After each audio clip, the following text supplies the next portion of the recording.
ಆದ್ರೆ ಒಂದು ನಾನು ತಮ್ಗೆ ಹೇಳಲಿಕ್ಕೆ ಬಯಸ್ತೇನೆ, ಇಲ್ಲಿವರೆಗೂ ಜುಲೈ ನಾವೇನು 0.6 TMC 100 ವರ್ಷದಲ್ಲಿ ಲಾಸ್ಟ್ 100 years ಇಲ್ಲಿವರೆಗೂ ಬಿಟ್ಟಿರೋದು lowest in the last 100 years. 100 ವರ್ಷದ ಇತಿಹಾಸದಲ್ಲಿ ನಾವು ಜುಲೈನಲ್ಲಿ ಇಲ್ಲಿವರೆಗೂ ರಿಲೀಸ್ ಮಾಡಿದ್ದು ಬರೀ 0.6 TMC ನೀರು ಮಾತ್ರ. ಇದು ಬಹಳ ಲೋಯೆಸ್ಟ್. ಇದನ್ನ ನಿಮ್ಮ ಮಾಹಿತಿ ಕೂಡ ನಾನು ತಿಳಿಸಬೇಕಾದ್ದು ನನ್ನ ಕರ್ತವ್ಯ ಕೂಡ ಇದೆ. ನಾವು ಯಾವ ಡ್ಯಾಮ್ ಕೂಡ ನೀರನ್ನ ಬಿಟ್ಟಿಲ್ಲ. ಇದು ರೆಗ್ಯುಲರ್ ಫ್ಲೋ ಅಲ್ಲಿ ಹೋಗಿದೆ. ಬೆಂಗಳೂರಲ್ಲಿ ಬಿಟ್ಟ ನೀರು, ಬೇರೆ ಕಡೆ ಮಧ್ಯದಲ್ಲಿ ಬಿಟ್ಟ ನೀರು ಅಲ್ಲಿ ಹೋಗಿ ತಲುಪಿದೆ. ಸೊ ಆದ್ರೂ ಕೂಡ ಇದ್ರ ಮಧ್ಯದಲ್ಲಿ ವಿರೋಧ ಪಾರ್ಟಿಯವರು ಕೂಡ ಕೆಲವು ಸ್ಟ್ರೈಕ್ಗಳು ಮತ್ತೊಂದೆಲ್ಲ ಮಾಡ್ತಾ ಇದ್ದಾರೆ. ನಮ್ಮ ರೈತ ಸಂಘಟನೆಯವರು ಮಾಡ್ತಾ ಇದ್ದಾರೆ. 13ನೇ ತಾರೀಕು ಬಂದು ಕೂಡ ಅಂತ ಮಾತು ಕೂಡ ನಾನು ಕೇಳ್ತಾ ಇದ್ದೀನಿ. ನಾನು ರಿಕ್ವೆಸ್ಟ್ ಮಾಡ್ತಾ ಇದ್ದೀನಿ, ಇದೆಲ್ಲ ಅವಶ್ಯಕತೆ ಇಲ್ಲ. ನಾವೇ ನಿಮ್ ಪರ ಇದೆ. ಈ ಬಂದಿಂದ ನಿಮ್ಗೆ ಯಾವ ಪರಿಹಾರ ಕೂಡ ಸಿಕ್ಕುದಿಲ್ಲ. ಈ ಬಂದ್ ಮಾಡ್ಲಿಂದ ಈಗ ಕಾನೂನು ವ್ಯವಸ್ಥೆ ಬೇರೆ ಇದೆ, ಕೋರ್ಟ್ ಆದೇಶಗಳು ಬೇರೆ ಇದೆ. ಈ ಬಂದ್ ಮಾಡಿದ್ರೆ ಜನರಿಗೆ ಯಾವ ರೀತಿ ತೊಂದರೆ ಆಗ್ತದೆ ಅಂತ ಕೂಡ ತಾವೆಲ್ಲ ಆಲೋಚನೆಯನ್ನು ಮಾಡಬೇಕು. ದಯವಿಟ್ಟು ಇಂಥ ತೀರ್ಮಾನಗಳನ್ನ ಮಾಡಬಾರದು ಅಂತೇಳಿ ನಮ್ರತೆಯಿಂದ ಸರ್ಕಾರದ ಪರವಾಗಿ ನಾನು ಮನವಿ ಮಾಡ್ತೇನೆ. ನಾವೇ ಇದ್ದೇವೆ ಈ ರಾಜ್ಯದ ಹಿತ ರಕ್ಷಣೆ ಮಾಡಲಿಕ್ಕೆ.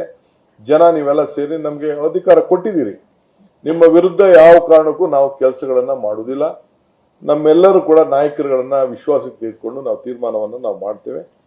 ದಯವಿಟ್ಟು ಬಂದು ಇವೆಲ್ಲ ವಿಚಾರವನ್ನ ಕೈ ಬಿಡಬೇಕು ಅಂತ ಹೇಳಿ ಮನವಿ ಮಾಡ್ಕೊಳ್ತಾ ಇದ್ದೀನಿ. ಇದ್ರ ಜೊತೆಗೆ ವಿರೋಧ ಪಾರ್ಟಿಯ ಸ್ನೇಹಿತರು ಕೂಡ ನಾನು ಮನವಿ ಮಾಡ್ಕೊಳ್ತೇನೆ. ನೀವು ಕೂಡ ರಾಜ್ಯದಲ್ಲಿ ಆಡಳಿತ ಮಾಡಿದ್ದೀರಿ. ಕುಮಾರಸ್ವಾಮಿ ಅವರು ಆಡಳಿತ ಮಾಡಿದ್ದಾರೆ, ಯಡಿಯೂರಪ್ಪನವ್ರು ಮಾಡಿದ್ದಾರೆ, ಬೊಮ್ಮಾಯಿಯವರು ಮಾಡಿದ್ದಾರೆ. ನಿಮ್ಮ ಕಾಲದಲ್ಲಿ ಅನೇಕ ತೀರ್ಪುಗಳನ್ನ ತಾವೆಲ್ಲ ತೆಗೆದುಕೊಂಡಿದ್ದೀರಿ.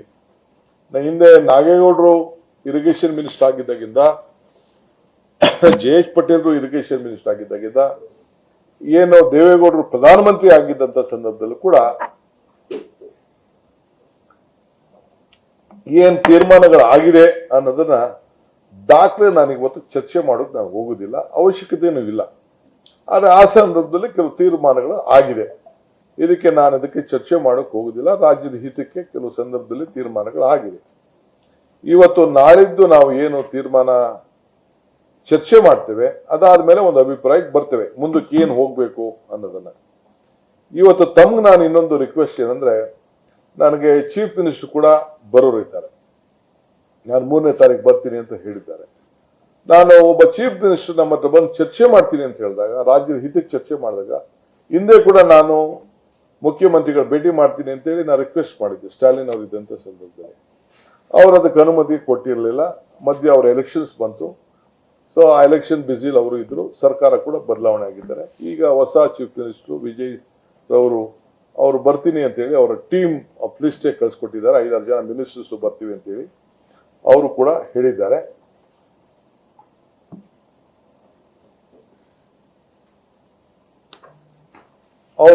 ಹೇಳಿದ್ದಾರೆ. ಸೊ ಅವರು ನಾವು ಫೋನಲ್ಲೂ ಕೂಡ ಈಗಾಗಲೇ ನಾನು ಹೇಳಿದ್ದೇನೆ, ಮಾತಾಡಿದ್ದೀನಿ ಅಂತ. ಸೊ ನಾನು ಈ ವಾತಾವರಣದಲ್ಲಿ ಅವ್ರನ್ನ ಕರೆಸಿ ಬೇರೆ ಯಾರೋ ಕೂಗೋದು ಮಾಡೋದು, ಪ್ರತಿಭಟನೆ ವ್ಯಕ್ತಪಡಿಸೋದು, ಈ ಟೈಮಲ್ಲಿ ನನಗೆ ಯಾಕೋ ಸಮಾಧಾನ ಕಾಣ್ತಾ ಇಲ್ಲ. ನಮ್ಮವ್ರು ನಡ್ಕೊಳ್ತಾ ಇರತ್ತ ರೀತಿ. ದಯವಿಟ್ಟು ತಾಳ್ಮೆಯಿಂದ ಇರಬೇಕು. ಸೌಹಾರ್ದತೆಯಿಂದ ಯಾವ್ದಾದ್ರು ವಿಚಾರಗಳು ಬಗೆಹರದಾದ್ರೆ ಬಗೆಹರಿಲಿ.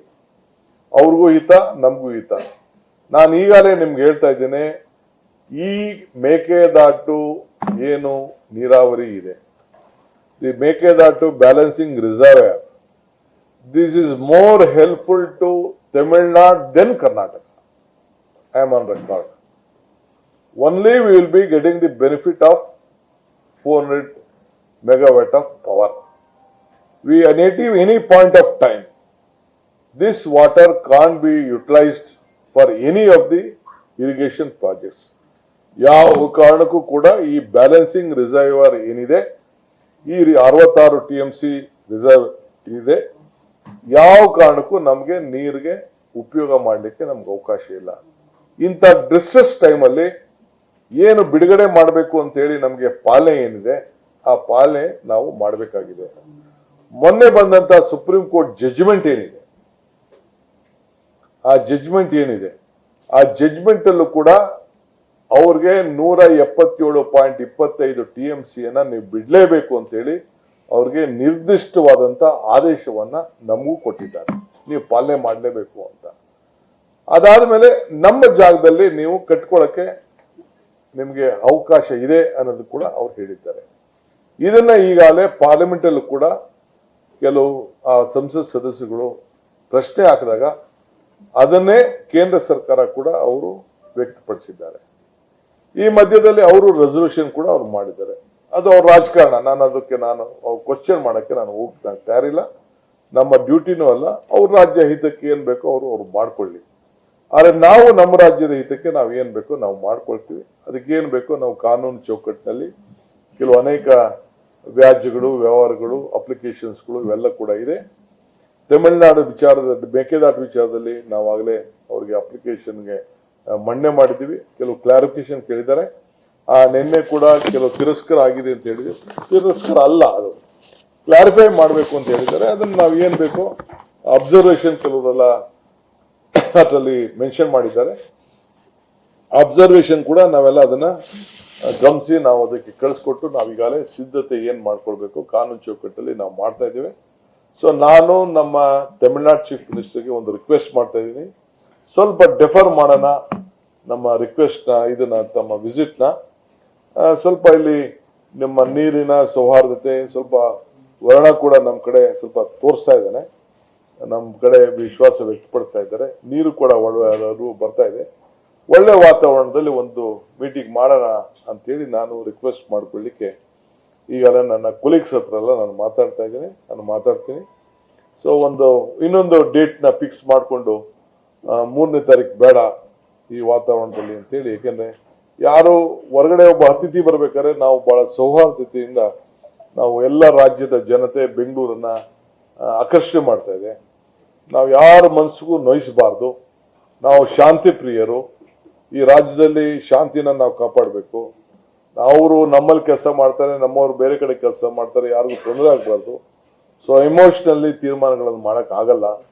ಇದಕ್ಕೆ ನಾನೇ ಅವ್ರಿಗೆ ರಿಕ್ವೆಸ್ಟ್ ಮಾಡಿಕೊಂಡು ಇದಕ್ಕೆ ಮುಂದಕ್ಕೆ ಹಾಕೋಣ ಅಂತ ಹೇಳಿ ನಾನು ಅವ್ರಿಗೆ ರಿಕ್ವೆಸ್ಟ್ ಮಾಡ್ಕೊಂಡಿದ್ದೇನೆ. ಅದು ಕೂಡ ನಾನು ಈಗ ನಮ್ಮ ಕೊಲೀಗ್ಸ್ ಜೊತೆ ಚರ್ಚೆ ಮಾಡಿ ಈ ತೀರ್ಮಾನಕ್ಕೆ ಬಂದಿದ್ದೇವೆ. ನಾನು ಆಗ ರೆಡಿ ಮಾಡ್ಕೊಂಡಿದ್ದೇನೆ. ನಾಳಿದ್ದು ಬರಕ್ಕೆ ಏನೇನ್ ಬೇಕೋ ಅವ್ರಿಗೆ ಯಾವ ರೀತಿ ಸಿದ್ಧತೆ ಮಾಡ್ಕೊಳ್ಬೇಕು, ಯಾವ ರೀತಿ ಗೌರವದಿಂದ ಅವ್ರ ಜೊತೆ ಅವ್ರ ವಿಚಾರಗಳನ್ನ ಹಂಚ್ಕೊಳ್ಬೇಕು ಅಂತೇಳಿ ನಮ್ಮ ಲೀಗಲ್ ಟೀಮು ಮತ್ತು ಅಫಿಷಿಯಲ್ ಟೀಮ್ ಎಲ್ಲ ನಮ್ದು ಏನು ವಿಚಾರ ಇದೆ ಅವ್ರದ್ದು ಏನೇನು ಬೇಡಿಕೆ ಇನ್ನ ನನಗೆ ಅವ್ರು ಕಳಿಸ್ಕೊಟ್ಟಿಲ್ಲ. ಕಳಿಸ್ಕೊಂಡಾಗ ಅದ್ರ ಬಗ್ಗೆ ನಾವು ಲೀಗಲ್ ಆಗಿ ಏನೆಲ್ಲ ನಮ್ಮ ರಾಜ್ಯದ ಹಿತ, ಅವ್ರ ರಾಜ್ಯದ ಹಿತ ಕಾಪಾಡಬೇಕು ಅನ್ನೋದು. ಯಾಕೆಂದ್ರೆ ನಮ್ಗೇನು ಅವ್ರಿಗೆ ಒಳ್ಳೇದಾಗ್ಲಿ ಅನ್ನೋದು ನಮ್ಗೆ ಆಸೆ ಇದೆ. ಅವ್ರಿಗೇನು 177 TMC ಕೊಡಬೇಕು ಅಂತ ಏನು ನಮಗೆ ಸುಪ್ರೀಂ ಕೋರ್ಟ್ ಆದೇಶ ಇದೆ, ಅದರಲ್ಲಿ ಯಾವ ತರದ ಬದಲಾವಣೆ ಕೂಡ ಇಲ್ಲ. ಡಿಸ್ಟೆನ್ಸ್ ಫಾರ್ಮುಲಾ ಏನಿದೆ ಅದರಲ್ಲೂ ಕೂಡ ನಮಗೆ ಯಾವ ತರದ ಬದಲಾವಣೆ ಇಲ್ಲ. ಆದ್ರೆ ಪರಿಸ್ಥಿತಿಯನ್ನ ಅವ್ರಿಗೂ ಕೂಡ ಗಮನಕ್ಕೆ ತರಬೇಕು ಅನ್ನೋದು ನಮ್ಮ ಕರ್ತವ್ಯ ಇದೆ. ಆ ನಿಟ್ಟಿನಲ್ಲಿ ನಾವು ಕೆಲಸವನ್ನ ನಾವು ಮಾಡ್ತೇವೆ. ನಿರ್ಭೀತ, ನಿಷ್ಪಕ್ಷಪಾತ, ವಿಶ್ವಾಸಾರ್ಹ ಸುದ್ದಿಗಳಿಗೆ ಮತ್ತೊಂದು ಹೆಸರಾಗಿರುವಂತ ನ್ಯೂಸ್ 18 ಕನ್ನಡ ಈಗ ಆಪ್ನಲ್ಲೂ ಲಭ್ಯವಿದೆ. ದಯವಿಟ್ಟು ಇಲ್ಲಿರುವ QR ಕೋಡ್ ಅನ್ನ ಸ್ಕ್ಯಾನ್ ಮಾಡಿಕೊಂಡು ಆಪ್ ಅನ್ನ ಡೌನ್ಲೋಡ್ ಮಾಡೋದಕ್ಕೆ ಮರಿಬೇಡಿ. ನಿಮ್ಮ ಬೆಂಬಲ ಹೀಗೆ ಸದಾ ನಮ್ಮೊಂದಿಗಿರಲಿ. ಧನ್ಯವಾದ.